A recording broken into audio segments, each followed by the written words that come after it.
Welcome back to Flickr Recaps. In this video, we're taking a look at Lady J, a romance drama film from 2018. But be warned, there will be spoilers.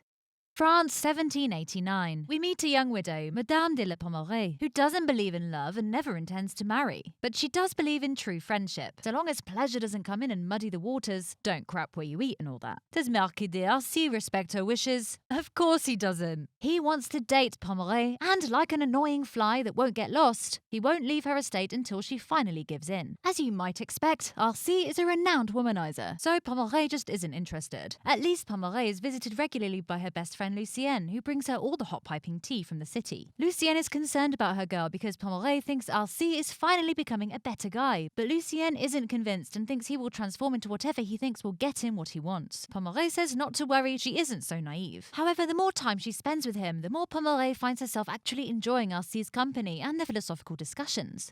One afternoon, she finally surrenders to his advances, and they shack up together as a couple, living on Pommeraye's estate.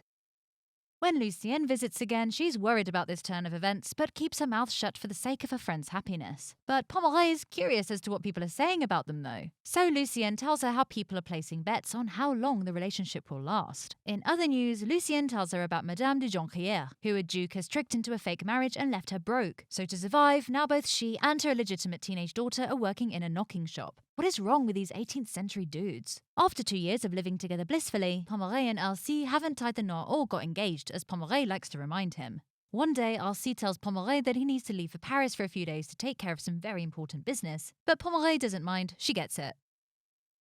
However, when Arcy returns, he tells her about some big construction plans he has for the city, which will take up much of his time, naturally. From then on, Arcy begins neglecting Pommeraye, spending most of his time in Paris. Whenever he comes back, he ignores her, focusing his attention on blueprints and talking with the architect. The next time Lucienne visits and hears the gossip of recent events, she once again worries about her friend being with some playboy who doesn't appreciate her. What a good friend. Pommeraye swears everything is fine, but when Lucienne apologizes for doubting her relationship, Pommeraye feels guilty for lying and confesses how Arcy has been neglecting her. Lucienne isn't surprised because the honeymoon period always fizzles out, but she gives her friend a vital piece of advice. If she wants to know the truth, she has to speak to Arcy.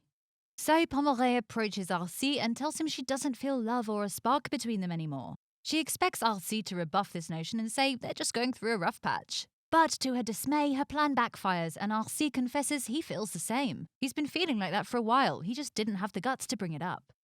In his opinion, they should probably go back to being just friends, and Pommeraye pretends to agree to save face, but when he's gone, she cries her eyes out as Lucienne comforts her. As time passes, the sadness makes Pommeraye become jaded and bitter, and she decides to get revenge on Arcy with a cunning plan. Thinking back to the story Lucienne had told her, Pommeraye sends her servants to pick up Madame de Jonquière and her daughter Mademoiselle de Jonquière, who is drop-dead gorgeous, and that's why she's needed for the plan to work. Pommeraye promises to reward them handsomely if they help her get revenge on Arcy, and they agree.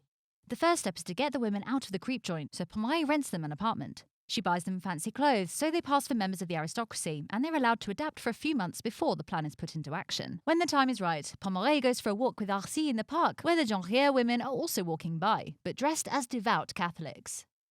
Pommeraye pretends to be surprised to see the women there and invites them to walk with them, chatting with the mother while the daughter silently walks next to Arcy, who can't take his lecherous eyes off her. The Jonquières say they have to leave for mass, and as soon as they're gone, Arcy proves he's fallen for the plan hook, line and sinker as he asks Pommeraye who they are. Pommeraye explains how they got into trouble after a duke tricked them, but leaves out the details about their romantic hustling. Arcy can't believe a young woman as stunning as the daughter hasn't already found a good husband, and Pommeraye says they believe genuine modesty is better than marrying for money. Of course, we want what we can't have, so Arcy lusts for the forbidden fruit. For the next few days, he is obsessed with finding the Jonquière women again, going as far as to accost random women in the park, and leaving his projects on the back burner. What a loser. In his sad desperation, he begs Pommeraye to invite the women to dinner, but Pommeraye pretends she's asked once and they declined. Not willing to admit defeat, Arcy reveals that during the walk in the park, he and the daughter definitely made a connection. Pommeraye's like, yeah, okay, sure, Jan, dismissing his claims and reminding him that devout Catholic women would never look at him twice, making Arcy even more desperate for the poor girl. Later, when Pommelet shares her plan with Lucienne, she is happy to loudly mock Alcy and how every day he comes to ask if there's any news from the Jonquières. Lucienne's opinion is that the plan is pretty over the top and unnecessary. Meanwhile, Alcy spends time with some of his past hookups to distract himself. Yet he can't quite bring himself to actually do the deed with them because it's only Mademoiselle de Jonquière he has eyes for, and other body parts undoubtedly. Weeks pass with Alcy becoming a depressed hermit, and when Pommelet comes to visit him, he begs for at least a portrait of Mademoiselle de Jonquière so he can have more than just a mere haunting memory. Pommelet finally pretends to feel pity for him and arranges a dinner with both Jonquière women and Alcy, who shows up with his fake humble charm and manners. Pommelet then puts him on the spot, saying she's been discussing philosophy with the Jonquières and they'd also like his opinion. Alcy actually doesn't know that much about philosophy. He's only learnt a few quotes to impress women, but he manages to pull together some abstract ideas about passion that Mademoiselle de Jonquière pretends to be impressed by. After dinner, Pommelet takes Madame de Jonquière to another room to lend her some books, leaving Alcy and Mademoiselle alone on purpose. Alcy tries some more of his basic philosophy on her, and Mademoiselle de Jonquière responds with just a few words. After this encounter, Alcy is even more determined to conquer Mademoiselle de Jonquière, so he hires a bunch of men to track her down. These men search the entire town for the Jonquières. Eventually, one of the hired goons finds them in church, so Alcy employs an artist to sketch the daughter while she's praying. To make things creepier, he also waits outside the church until Mass is over to stalk the women home to learn their address. Things get worse as he starts doing his fly act hanging around, pretending to bump into them in the street by accident, but the women ignore him every time. Eventually, Alcy decides to pay off the priest to ask him to give Mademoiselle de Jonquière a letter because apparently she needs an honest man to protect her from temptation. Funny, he's anything but honest. The snake. Once they receive the letter, the two women take it to Pommelet, and when she reads those declarations of love, she's devastated and chucks the letter out. At least the plan is going, well, to plan, and she instructs the women to continue going to church and tell the priest the mother burned the letter without reading it. Upon hearing this, Alcy gets even more desperate and asks Pommelet for help again, but she refuses. Alcy decides to visit the women so he can apologize for the inappropriate letter and give them 2 gifts to make up for it: an envelope with money and a diamond necklace. Madame de Jonquière wants to keep the necklace since it could help ease their financial troubles. But when she shows it to Pommelet, she's told to decline the gifts because they can get even more out of the situation. She also makes Madame de Jonquière write a letter that Pommelet later gives to Alcy on their behalf, telling him they had been very offended by his gesture and made out that she was mad at him for stalking them. Alcy falls to his knees to beg for forgiveness, but Pommelet has control and refuses. Alcy tries his luck again with an even bigger gift this time. The next time he visits the Jonquières, he brings even more money, the promise of 2 houses and an entire set of diamonds. Madame de Jonquière is in tears when she brings all of this to Pommelet, begging to be allowed to accept such wondrous gifts. But Pommelet just makes her write another rejection letter. She swears there's an even bigger reward at stake, and they need to be patient, although Madame de Jonquière can't understand how the offerings can get any better. After giving Alcy the letter, which breaks his heart, Pommelet meets with Lucienne, who thinks Pommelet's plan is going too far. However, Pommelet isn't quite done yet. 3 weeks later, an ever more desperate Alcy approaches Pommelet to tell her he's willing to marry Mademoiselle de Jonquière if that's what it takes, and he needs Pommelet to help him with the negotiations. Pommelet pretends to show consent for him since he's never shown interest in marriage, but Alcy is determined. And so somehow Alcy and Mademoiselle de Jonquière end up engaged. The mother is over the moon, thinking Pommelet was right, waiting it out really did pay off.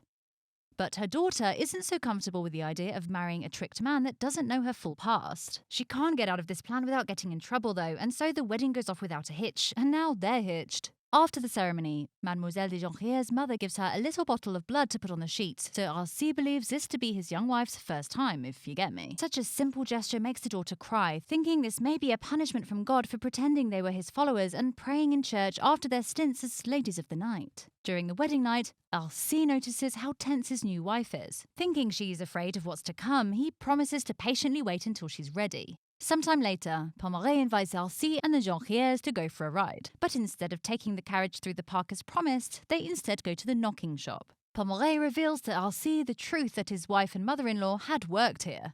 The mother breaks down over this revelation, but Mademoiselle de Jonquière is tired of lying and tells Alcy it's all true.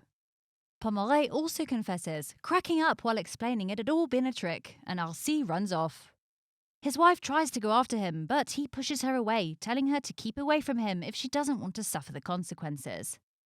Meanwhile, the mother asks Pommelet why she's betrayed them, threatening her with a broken bottle. Pommelet assures her she'll still pay them as promised. What she doesn't realise though is that she's ruined the women's reputations, and now they'll never be able to return to the aristocracy. As night falls, Arcy walks the streets while enduring other lords and ladies mocking him over Pomeroy's trick. When he returns home, he finds a crowd of people at the door. It turns out they found his wife in the river. She had jumped to end her life, but they rescued her and brought her home.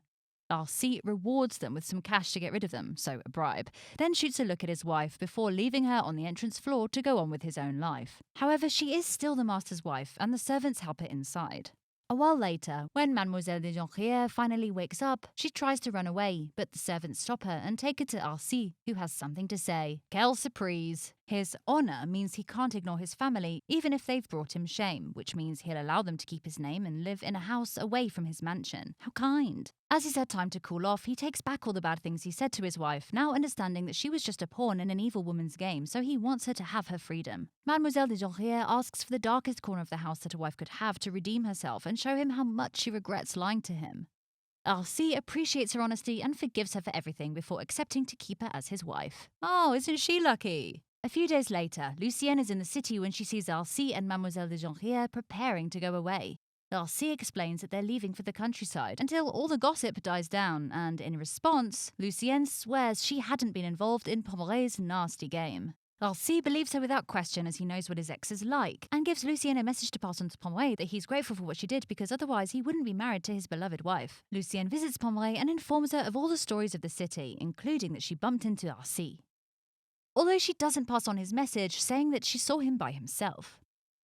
Pomeroy believes her but says that even if Arcy hadn't been alone, she wouldn't have cared anyway, that she's at peace, but the pain on her face says it all. Thanks for watching! Make sure you subscribe to the channel and turn on notifications so you don't miss any upcoming videos.